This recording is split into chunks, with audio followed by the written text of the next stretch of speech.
নমস্কার বন্ধুরা, জয়গুরু সুস্মিতা সচকাশী চ্যানেলে সবাইকে আবারও স্বাগত জানাই। আজ আমি তোমাদের সাথে শেয়ার করব বাচ্চাদের জন্য এমন এক প্রোটিনে ভরপুর লাড্ডু রেসিপি যা বাচ্চাদের মস্তিষ্ক বিকাশে, ওজন বাড়াতে, স্বাস্থ্য ঠিক রাখতে সাহায্য করবে।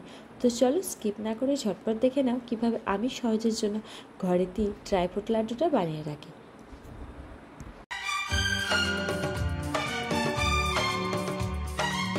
তো লাড্ডু বানানোর জন্য প্রথমে যেটা লাগছে সেটা হচ্ছে মাখানা।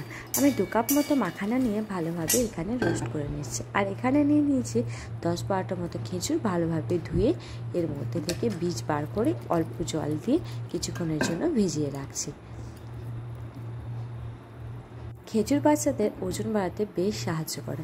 আর এখানে মাখানাগুলো দেখো মুচমুচে হয়ে গেছে, তখন এই অবস্থাতে আমি নামিয়ে নেব মাখানাগুলো। যখন দেখবে ভাজতে ভাজতে একদম মুচমুচে হয়ে গেছে তখন জানবে মাখানাগুলো একদম রেডি। এখন আমি একটা ব্লেন্ডারের সাহায্যে ভালোভাবে মাখানাটাকে ব্লেন্ড করে নিয়েছি।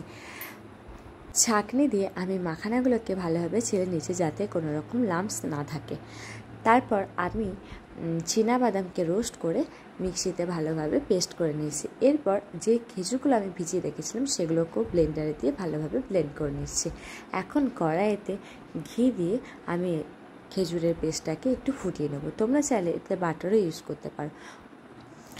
বাচ্চাদের অস্বাস্থ্যকর চকলেট বিস্কুট না দিয়ে যদি এরকম লাড্ডু বাচ্চাদের দিতে পারো খাবারের সাথে মিশিয়ে বা স্ন্যাক্স হিসেবে, তাহলে পুষ্টির পাশাপাশি ওদের স্বাস্থ্যকেও ভালো রাখবে। তো আমি চেষ্টা করি সহজকে ঘরে বানিয়ে সব রকম খাবার দিতে। বাইরের খাবারটাকে আমি সবসময় অ্যাভয়েড করে চলি। তো দেখো এখানে খেজুরের পেস্টটা ফুটে উঠেছে। এখন যে মাখানাটা আমি আর চীনাবাদামটা আমি গুঁড়িয়ে রেখেছিলাম তো সেটাই আমি এর সাথে মিশিয়ে নিচ্ছি। আর গ্যাসের ফ্লেমটাকে আমি বন্ধ করে দিয়েছি। এরপর ভালোভাবে আমি এটাকে মিক্স করে নিচ্ছি যতক্ষণ একটা ডোয়ের মতো তৈরি হয় আর লাড্ডু দিয়ে ভালোভাবে পাকানো যায়। তো যখন দেখবে ভালোভাবে ডো তৈরি হয়ে গেছে আর ঠান্ডা হয়ে গেছে তখন এটা লাড্ডুর মতো করে ছোট ছোট সাইজে পাকিয়ে নেবে। আমি এখানে ড্রাই ফ্রুট পাউডারটা আমার আগে থাকতে বানানো ছিল ঘরে, তাই আমি অ্যাড করে নিচ্ছি। আর আমি যে ড্রাই ফ্রুট পাউডারটা বানানো ছিল সেটা আমন্ড, আখরোট, পেস্তা আর কাজু দিয়ে বানানো ছিল। আর তোমাদের যদি ঘরেতে ড্রাই ফ্রুট পাউডার বানানো না থাকে তাহলে তোমরা এই চীনাবাদামের সাথে আখরোট, আমন্ড, কাজু সব বাদাম একসাথে ভেজে গুঁড়িয়ে নেবে, দিয়ে তারপর লাড্ডুটাকে পাকাবে। বাচ্চাদের হাতের মাপে সঠিক মাপ দিয়ে এটাকে গড়বে, তাহলে ওদের ধরতে আর খেতেও সুবিধা হবে। তো দেখো আমার এখানে একদম রেডি হয়ে গেল ওয়েট গেনিং হেলদি লাড্ডু।